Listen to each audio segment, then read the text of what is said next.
Et si le plus grand des miracles naissait dans le silence le plus total? Dans un monde de bruit et de fureur, une histoire commence, presque à voix basse. Oubliez les rois et les conquérants. L'Écriture nous invite aujourd'hui dans l'intimité d'un couple dont la fidélité allait préparer le chemin du Sauveur.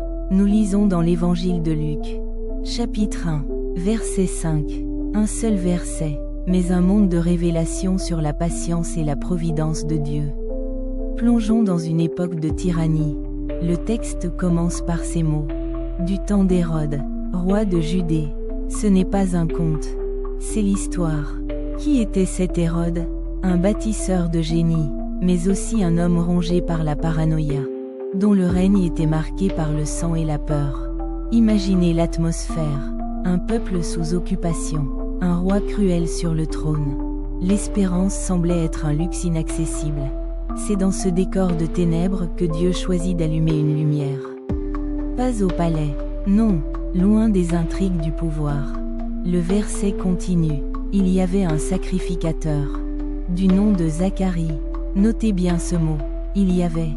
Dieu voit celui que le monde ignore. Qui était ce Zacharie? Un homme de Dieu, un serviteur du temple. Sa vie était un rythme de prière, de sacrifices et de rituels sacrés. Il n'était pas un prophète célèbre, pas un guerrier, juste un homme, faisant son devoir devant Dieu, jour après jour, dans l'anonymat. Pensez-y un instant. Combien de vos actions quotidiennes, faites avec cœur, sont invisibles aux yeux du monde mais précieuses pour Dieu? L'Écriture précise qu'il était de la classe d'Abia. Ce n'est pas un détail anodin. C'est le sceau de l'authenticité divine. Cette classe était l'une des 24 divisions de prêtres établies par le roi David des siècles auparavant. L'ordre de Dieu traverse le temps. Zacharie n'était donc pas un homme isolé. Il était l'héritier d'une longue lignée de serviteurs, un maillon dans la grande chaîne de la promesse. Son service n'était pas une improvisation. Il s'inscrivait dans un plan méticuleux, un ordre sacré qui attendait son accomplissement. Si l'histoire de ce service silencieux vous inspire, pensez à vous abonner à la Voix des Écritures pour ne manquer aucune de nos explorations. Mais Zacharie n'était pas seul. Le verset nous présente son épouse. Sa femme était une descendante d'Aaron. Quelle noblesse spirituelle! Aaron, le tout premier grand prêtre d'Israël, le frère de Moïse. Son sang coulait dans les veines de cette femme. Elle s'appelait Élisabeth, un nom qui signifie « Mon Dieu est serment ». Toute sa vie était un témoignage de la fidélité de Dieu. Ce couple n'était pas seulement uni par l'amour.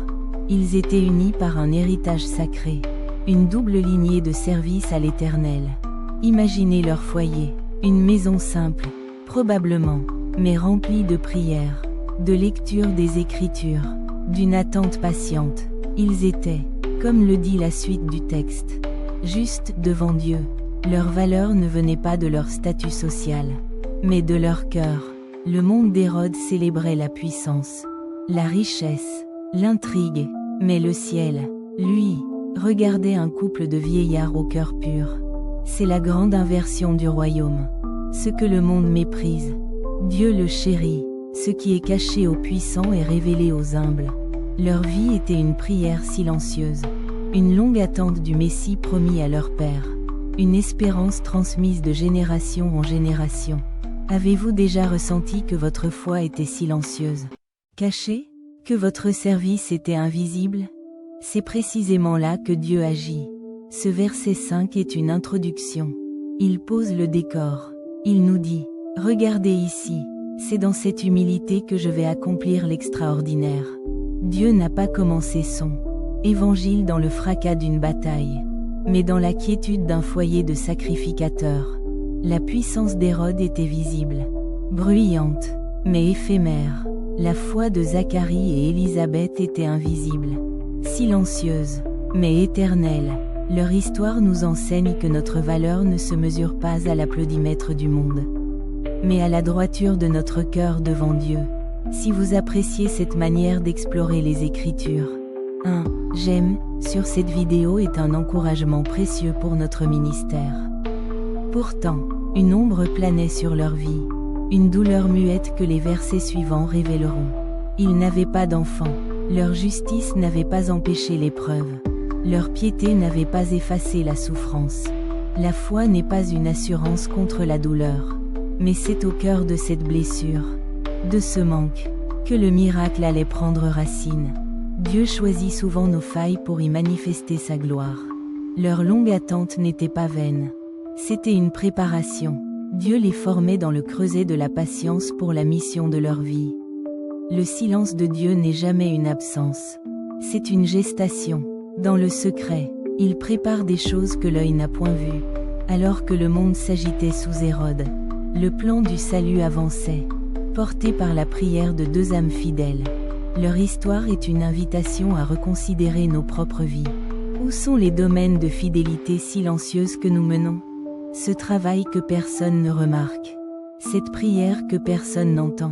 Cette bonté que personne ne célèbre. Dieu voit tout. Zacharie et Élisabeth sont les saints patrons de ceux qui attendent. De ceux qui servent dans l'ombre. De ceux qui espèrent contre toute espérance. Leur nom, leur lignée, leur justice. Tout dans ce verset est une fondation solide sur laquelle Dieu va bâtir l'imprévisible. Avant l'annonce à Marie, avant la naissance à Bethléem, il y a eu Zacharie et Élisabeth, le prologue silencieux du plus grand récit de l'humanité. Leur histoire nous rappelle que Dieu n'est jamais en retard. Son calendrier n'est pas le nôtre. Son silence est une parole en devenir. Ne méprisons jamais les jours de petits commencements. Un seul verset, un couple de vieillards, et l'histoire du monde est sur le point de basculer. Ce couple est le pont entre l'Ancien et le Nouveau Testament. Ils incarnent la fidélité de la loi et s'apprêtent à accueillir la grâce de l'Évangile. Leur fils, Jean-Baptiste, sera la voix qui crie dans le désert. Mais avant la voix, il y a eu le silence de ses parents. Un silence sacré et fécond. Fermons les yeux un instant. Ressentons la paix de ce foyer. La force tranquille de leur foi face à la fureur du monde. Seigneur, merci pour Zacharie et Élisabeth. Merci pour leur exemple de persévérance et de justice silencieuse. Apprends-nous à te servir fidèlement dans les tâches que tu nous confies. Même lorsque nous ne voyons pas encore le fruit de notre travail. Que nos vies, comme les leurs, préparent le chemin pour ta venue dans le cœur des hommes. Amen. La grandeur, aux yeux de Dieu, ne réside pas dans la renommée, mais dans la fidélité. Zacharie et Élisabeth en sont la preuve éternelle. Leur histoire est la fondation sur laquelle repose l'annonce de l'ange Gabriel. Une histoire que nous explorerons peut-être une prochaine fois. Le monde d'Hérode est tombé en poussière. Ses palais sont en ruine. Mais le nom de Zacharie et Élisabeth résonne encore. Car ils ont choisi de bâtir leur vie non sur le sable du pouvoir humain, mais sur le roc de la promesse divine. Quelle est la fondation de votre vie? Sur quoi bâtissez-vous votre espérance dans les temps d'épreuve? Luc chapitre 1 verset 5 n'est pas juste une information historique. C'est une clé pour comprendre comment Dieu agit dans nos vies. Il commence par le contexte. Hérode, puis il zoome sur l'individu. Zacharie, et enfin sur la relation. Élisabeth. Dieu entre dans l'histoire humaine, dans la vie d'un homme et d'une femme, pour tout transformer de l'intérieur. Votre histoire personnelle, comme celle de ce couple, est le lieu où le ciel veut toucher la terre. Croyez-le. En résumé, ce verset nous a appris 3 choses. Premièrement, Dieu agit au cœur des ténèbres politiques et spirituelles. Deuxièmement, il choisit des gens ordinaires mais au cœur juste pour accomplir des œuvres extraordinaires. Et troisièmement, la fidélité dans l'anonymat est la terre la plus fertile pour les miracles divins. Que l'histoire de Zacharie et Élisabeth soit un baume pour votre âme. Un rappel que votre foi, même invisible, déplace les montagnes. Si ce message a résonné en vous, partagez-le avec quelqu'un qui a besoin d'entendre que Dieu n'a pas oublié son service silencieux. Continuez à méditer cette parole.